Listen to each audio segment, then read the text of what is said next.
सूरजपुर गांव के एक सुनसान कोने में रामू का मिट्टी का घर था। दीवारें बारिश और समय की मार से दरक चुकी थीं। छत से पानी टपकता था। रामू अपनी पुरानी चारपाई पर लेटा था, चिंता और निराशा में डूबा। उसकी पत्नी सावित्री एक टिमटिमाती लालटेन की रोशनी में पुराने कपड़े सी रही थी। बाहर जंगल की हवा सनसनाहट के साथ गांव को छू रही थी, जैसे कोई अनजानी ताकत सूरजपुर को चेतावनी दे रही हो।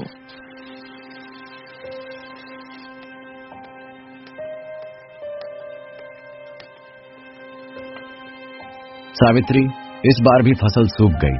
कीड़े, सूखा और अब लाला का कर्ज मैं हार रहा हूँ। बच्चों को क्या मुंह दिखाऊंगा? भगवान ने हमें क्यों इस हाल में छोड़ा? रामू, धीरज रख। हमने हमेशा मुश्किलों का सामना किया है। भगवान ने अगर हमें इस हाल में डाला है तो कोई रास्ता भी दिखाएंगे। बस मेहनत मत छोड़। रामू ने एक गहरी सांस ली। उसका मन बेचैन था। उसकी आंखें छत की ओर थीं, जहां से पानी की बूंदें टपक रही थीं। तभी बाहर से एक ठंडी रहस्यमयी आवाज गूंजी। आवाज इतनी गहरी थी कि रामू का दिल दहल गया। रामू, जंगल की गहराई में मूर्ति तुम्हें बुला रही है। आ, अभी आ। रामू, जंगल की गहराई में मूर्ति तुम्हें बुला रही है। आ, अभी आ। ये क्या था? सावित्री, तूने सुना? कोई मेरा नाम ले रहा है।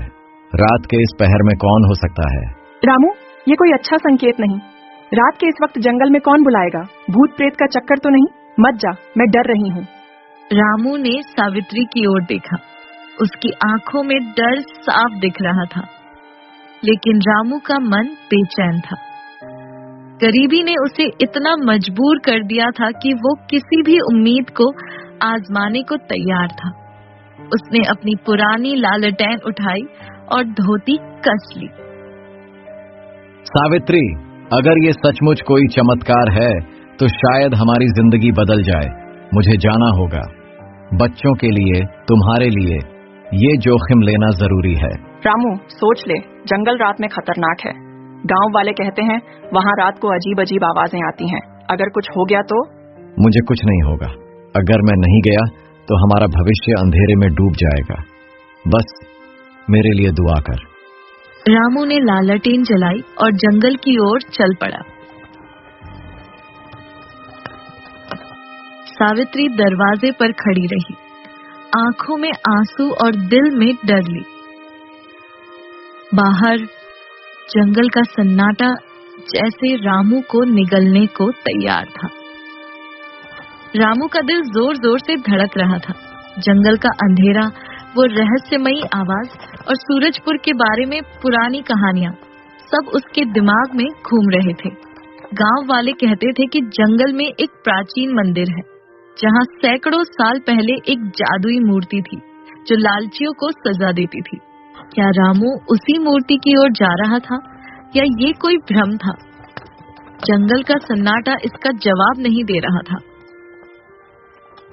रामू जंगल की घनी राहों से गुजर रहा था। पेड़ों की टहनियां हवा में हिल रही थी, जैसे कोई फुसफुसा रहा हो। जंगल में एक अजीब सी गंध थी, मिट्टी, सड़ी लकड़ियों और कुछ अनजाने का मिश्रण। रामू की लालटेन की रोशनी बार बार टिमटिमा रही थी, जैसे कोई अदृश्य शक्ति उसे बुझाना चाहती हो। ये जंगल इतना खामोश क्यों है? क्या वो आवाज सच थी या मैं पागल हो रहा हूँ? अचानक एक उल्लू की आवाज गूंजी और रामू का दिल धक से रह गया।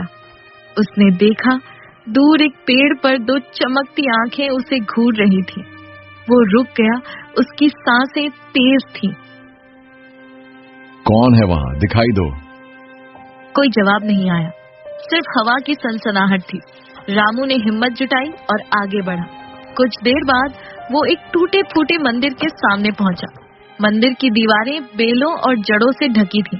जैसे जंगल ने इसे अपने आगोश में ले लिया हो। मंदिर के बीच में एक प्राचीन मूर्ति खड़ी थी, एक देवी की मूर्ति, जिसके माथे पर लाल तिलक चमक रहा था और आंखों में ऐसी चमक जैसे वो जीवित हो। मूर्ति के आसपास एक अजीब सी धुंध थी जो हल्के हल्के हिल रही थी। ये मूर्ति इतनी रात को ये चमक कैसे रही है? क्या ये वही है जिसने मुझे बुलाया? रामू ने मूर्ति के पास जाने की कोशिश की, लेकिन उसके कदम जैसे जम गए। हवा में एक ठंडक थी और उसके कान में फिर वही आवाज गूंजी। रामू, नजदीक आ, मूर्ति तुम्हारा इंतजार कर रही है। मूर्ति की आंखें अचानक तेजी से चमकी और एक गहरी शक्तिशाली आवाज मंदिर में गूंज उठी। रामू, मैं हूँ प्राचीन देवी कालिका की मूर्ति। सैकड़ों साल पहले मैं इस जंगल में एक शक्तिशाली साम्राज्य की रक्षक थी। मेरी शक्ति ने राजाओं को बनाया और बिगाड़ा। तुम्हारी सच्चाई और गरीबी ने मुझे जगा दिया। मुझे अपने घर ले जा और मैं तुम्हें वह सब दूंगी जो तुम मांगोगे। सचमुच तुम मेरी गरीबी मिटा सकती हो, लेकिन ये सब इतना आसान कैसे? मेरी शक्ति पर शक मत कर रामू। इस जंगल का रहस्य मेरे साथ जुड़ा है। सैकड़ों साल पहले एक लालची राजा ने मेरी शक्ति का दुरुपयोग किया। मैंने उसे और उसके साम्राज्य को नष्ट कर दिया। तब से मैं इस मंदिर में छिपी हूँ, एक सच्चे दिलवाले का इंतजार कर रही हूँ। मेरी एक शर्त है, मेरे बारे में किसी को नहीं बताना। अगर तूने ये राज खोला तो अनर्थ होगा, और हाँ, लालच की कीमत बहुत भारी है।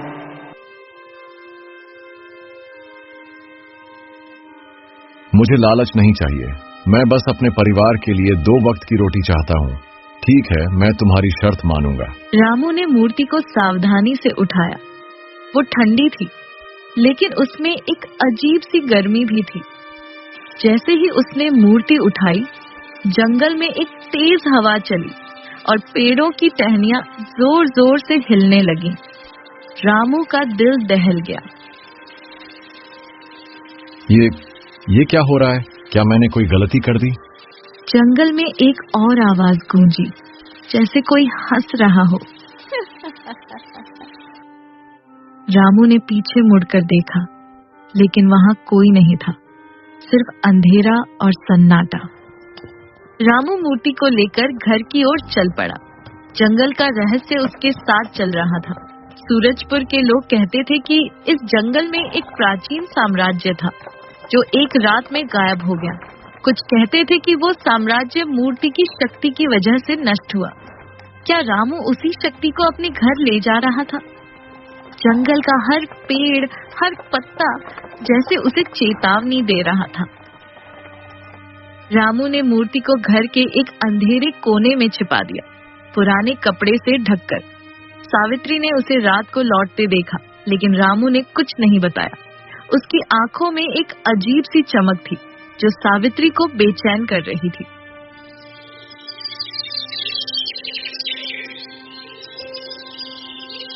सुबह होते ही गांव का साहूकार लाला राम प्रसाद अपने 2 गुंडों के साथ रामू के घर आ धमका। रामू, तू रात को जंगल से कुछ लाया है ना? सच बता, तूने क्या देखा वहाँ? तेरा चेहरा कुछ और कह रहा है। कुछ नहीं सावित्री, बस थोड़ा घूम आया। तू फिक्र मत कर। रामू, मुझसे झूठ मत बोल। मैं तेरी पत्नी हूँ। अगर तूने कुछ गलत किया है तो मुझे सच बता। तभी लाला राम प्रसाद की भारी आवाज गूंजी। वो अपने गुंडों के साथ दरवाजे पर खड़ा था। उसकी आंखों में क्रूरता और घमंड साफ झलक रहा था। रामू, कब तक बहाने बनाएगा? मेरा कर्ज चुकता कर, नहीं तो ये घर मेरा होगा। और हाँ, तेरे बच्चों को भी ब्याज के साथ मेरे खेतों में काम करना होगा। लाला जी, थोड़ा वक्त दे दो, मैं कोशिश कर रहा हूँ। लाला जी, थोड़ा रहम करो। हमारे बच्चों का क्या कसूर? तुम्हें पैसा मिल जाएगा, बस समय दो। समय? हाँ रामू, तू तो पहले ही डूब चुका है। 3 दिन की मोहलत, फिर मैं खुद आऊंगा। लाला और उसके गुंडे चले गए। रामू का चेहरा पसीने से भीगा था। वो मूर्ति के पास गया।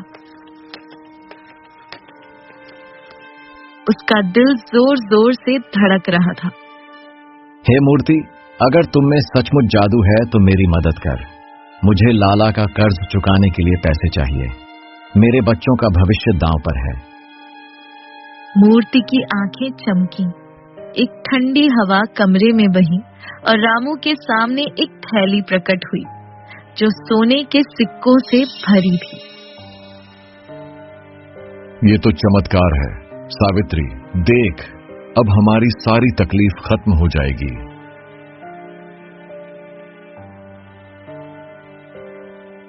रामू, ये पैसे कहाँ से आए? तूने कोई गलत काम तो नहीं किया? सच बता, नहीं तो मैं बच्चों को लेकर मायके चली जाऊंगी। नहीं सावित्री, ये बस भगवान की कृपा है। तू फिक्र मत कर। रामू ने लाला का कर्ज चुका दिया, घर की मरम्मत करवाई और गांव में उसकी अमीरी की चर्चा होने लगी। लेकिन सावित्री का मन बेचैन था। उसे लग रहा था कि रामू कोई भयानक राज छिपा रहा है और गांव का सबसे चालाक और लालची आदमी मंगल ही अब रामू पर नजर रखने लगा था। जंगल का रहस्य जो मूर्ति के साथ शुरू हुआ था, अब गांव में फैलने वाला था। रामू की अमीरी की खबर गांव में आग की तरह फैल गई। लोग फुसफुसाते थे कि रामू ने जंगल में कोई खजाना पाया है।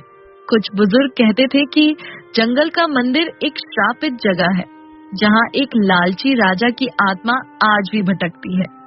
मंगल, जो गांव का सबसे चालाक और लालची आदमी था, रामू के पीछे पड़ गया।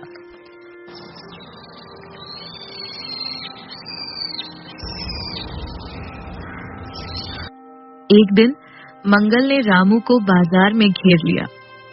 अरे रामू, तू तो रातों रात राजा बन गया। पहले तो तेरे पास एक पैसे नहीं थे और अब सोने चांदी की बारिश।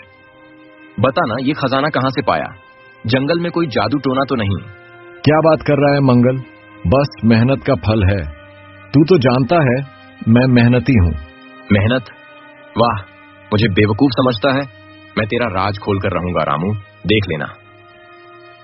मंगल, तू अपनी राह देख, मेरे पीछे मत पड़।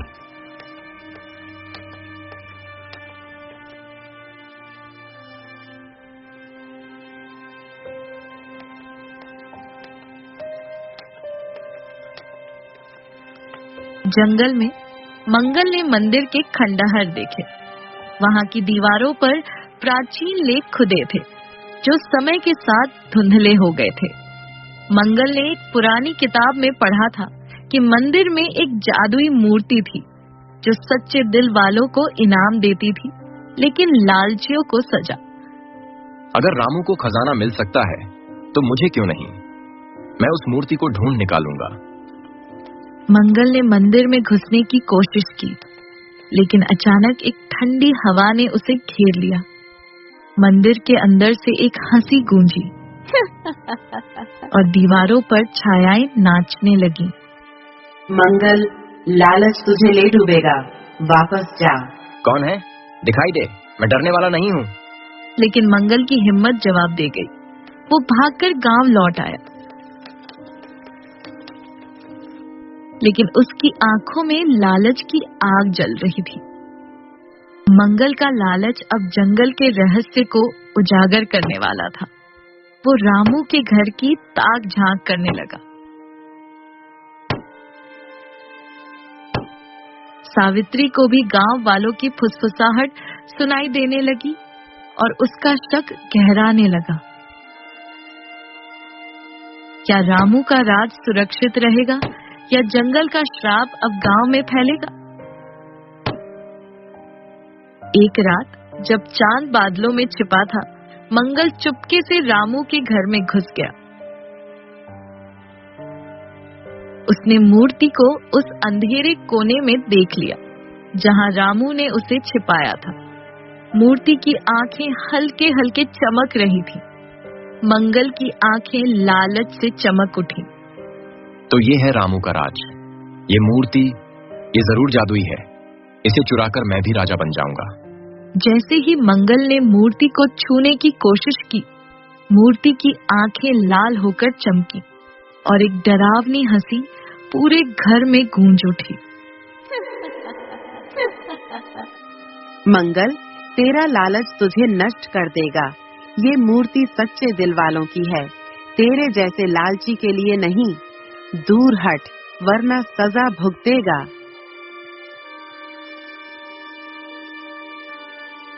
ये क्या है? छोड़ दे मुझे, मैं जा रहा हूँ। मंगल की चीख ने सावित्री को जगा दिया। वो दौड़कर उस कोने में आई जहाँ मूर्ति थी। रामू, ये मूर्ति क्या है? तूने इसे कहाँ से लाया? और ये आवाज, ये सब क्या हो रहा है?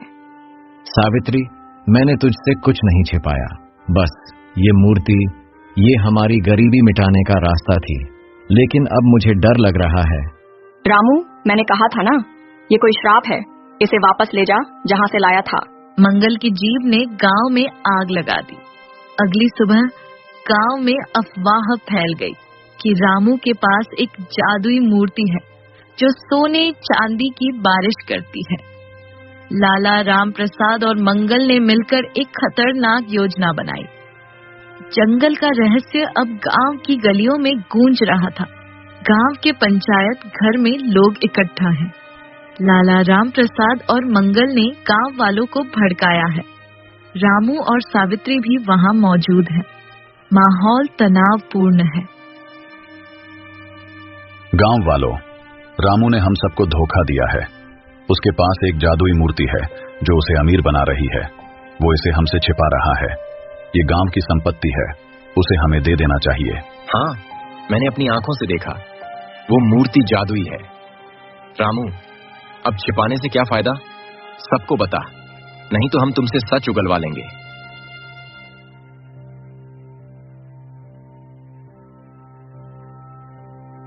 रामू, सच बता। अगर तूने कोई गलत काम किया है तो हमें सच बताना होगा। ये गांव एक परिवार है। रामू, अब चुप मत रह। तूने मुझे भी अंधेरे में रखा। बता, ये मूर्ति क्या है? नहीं तो मैं बच्चों को लेकर चली जाऊंगी।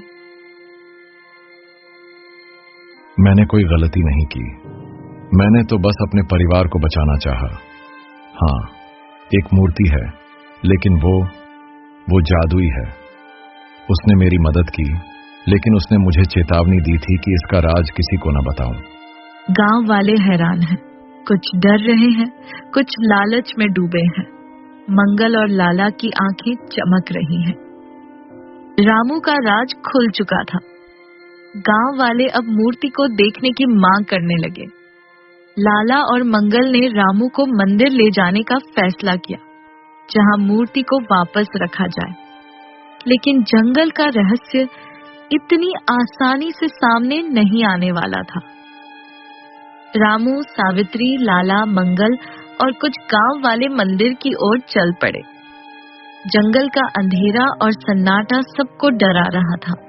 मंदिर के पास पहुंचते ही हवा में एक ठंडक फैल गई। मंदिर की दीवारों पर प्राचीन लेख चमकने लगे, जैसे कोई जादुई शक्ति जाग उठी हो। मैंने तुम्हारी शर्त तोड़ दी मूर्ति, मुझे माफ कर दे। रामू, अब मूर्ति को जगा, दिखा ये क्या कर सकती है। अगर ये जादुई है तो हम सब इसका फायदा उठाएंगे। हाँ रामू, अगर तूने हमें धोखा दिया तो तेरा और तेरे परिवार का बुरा हाल होगा। रामू, मैंने तुझसे कहा था, ये मूर्ति मुसीबत लाएगी। इसे छोड़ दे, वरना हम सब बर्बाद हो जाएंगे। मूर्ति की आंखें तेजी से चमकी। एक ठंडी हवा मंदिर को घेर लेती है और एक भयानक गर्जना गूंजी।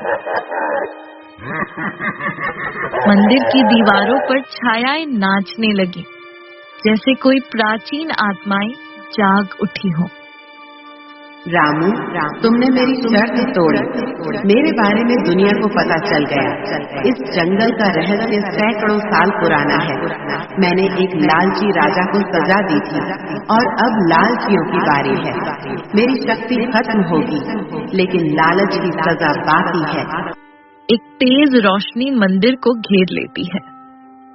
लाला और मंगल, जो मूर्ति की ओर लपके थे, एक चीख के साथ गायब हो गए। मंदिर की दीवारों पर लिखे लेख चमकते हुए गायब हो गए। गांव वाले डर से भाग खड़े हुए। मूर्ति धीरे धीरे हवा में गायब हो गई। मैंने बहुत बड़ी गलती कर दी, मुझे माफ कर दो। मुझे आपको अपने घर नहीं ले जाना चाहिए था, मुझे माफ कर दो। रामू, अब सब खत्म हो गया, चल हम फिर से शुरुआत करेंगे। जंगल का रहस्य फिर से खामोश हो गया। मूर्ति गायब हो गई और साथ ही गायब हुए लालच की आग में जलने वाले लोग। रामू और सावित्री ने फिर से मेहनत शुरू की। गांव में शांति लौट आई, लेकिन मंदिर आज भी सूरजपुर के जंगल में खड़ा है, खामोश और रहस्यमय। क्या वो मूर्ति सचमुच थी या एक सबक?